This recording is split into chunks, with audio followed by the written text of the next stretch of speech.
in the first round, those guys are going to be good. How important are those next picks? Because the Gunnar Henderson selection right now, like that is the best pick that the Orioles made, right? Adley was easy. Just slam dunk, take him. Jackson, maybe there's some other guys in the mix, but he's become what he is. Gunnar Henderson and really Jordan Westburg at this point. He's off to a great start here. Those are two sensational picks, and it's in that comp round. So how much emphasis is on that comp round, round 2, round 3? It's critical. It's absolutely critical. You think about what that player is. Who is the player that goes in the second round, and how do they make it to that? They don't look on any given day, the player in the second round. And when I say second round, it's the comp pick area, comp second round, when a team's making a second selection, that player looks eerily similar to the player that went 15 picks ahead of them at 10 or 20 or however the math works out.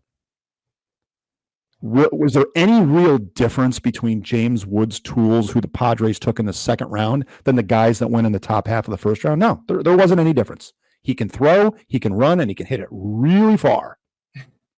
So the ability of a team, Gunnar Henderson, I'll get to him in a second. That's a really good example.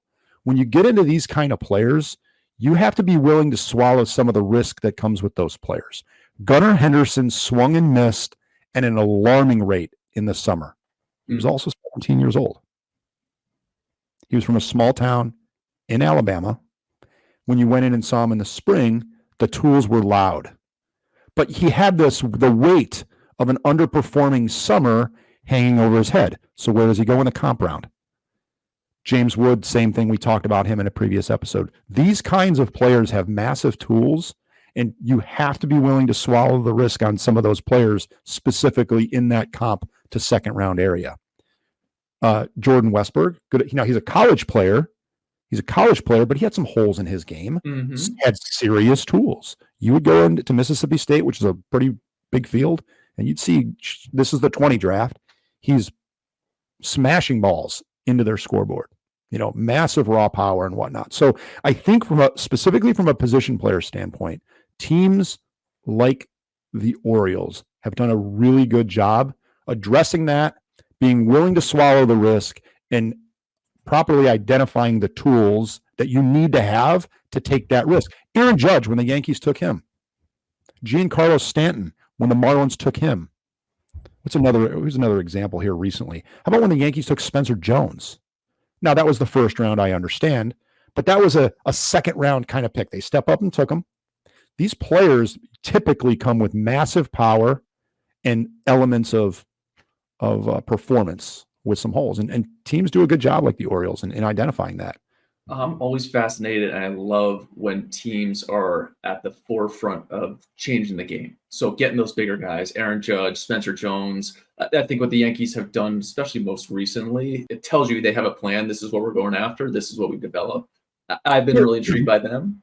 Let me jump in here because I forgot to mention this. When you think about those players, think about a Spencer Jones, think about an Aaron Judge, think about Giancarlo Stanton, think about who did we just bring up, Gunnar Henderson.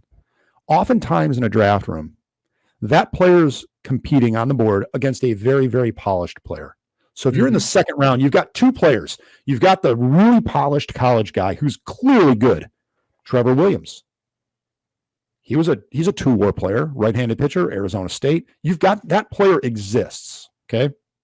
And then you've got these Judge, Gunnar Henderson type players that they're going to raise the hair on the back of your neck a little bit more because they got some holes in their game, but they have massive tools, okay? One of the things a scouting director, if he's not asking this question, he should be asking this question.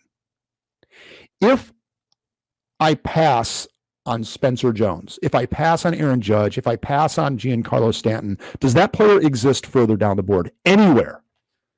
And if you can say yes, well, maybe you pass on the player. But oftentimes what you'll find is those types of players, by the time you get to the second round, they don't exist in the third or fourth or fifth round. So what you might say is, as much as I like a Trevor Williams, who became a nice big leaguer, or as much as I like this college pitcher or that high school pitcher, you're taking your last shot. And I'm going to be very clear on this. Your last shot on one of those few players that are uber talented but have some holes. When you say Spencer Jones and Judge, and you say Gunnar, we're spanning 3 or 4 different drafts. It's not like you got chance at 4 Gunnar Hendersons in one draft. Yeah. So when you've identified that player, you probably need to think about taking him before you just pass and take the safer pick, because that safer pick could exist in the 3rd, 4th, 5th, 6th round.